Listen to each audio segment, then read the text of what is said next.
প্রত্যেক মানুষ যার যা আছে তা নিয়ে কৃতজ্ঞ থাকা প্রয়োজন।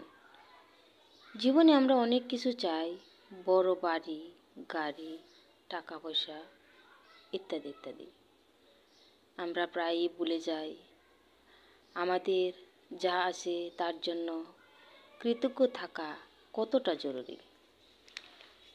একজন কৃষক হয়তো শহরের চাকচিক্য দেখে হতাশ, কিন্তু সে জানে না তার কাজেই এই সমাজ টিকে আছে।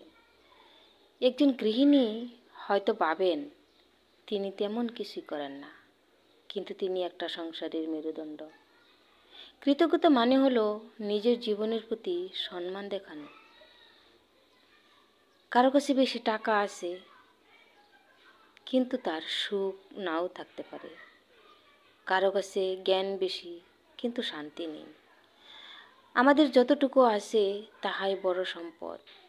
যখন আমরা কৃতজ্ঞ থাকি তখন জীবনের প্রতি আমাদের দৃষ্টিভঙ্গি বদলে যায়। ছোট জিনিসগুলোতে সুখ খুঁজে পাই। আসুন আমরা প্রত্যেকে নিজের জীবনের দিকে তাকাই আর বলি, আমার যা আছে তাই যথেষ্ট। আমি কৃতজ্ঞ, কারণ কৃতজ্ঞতা থেকেই জন্ম নেয় শান্তি, ভালোবাসা আর প্রকৃত সুখ।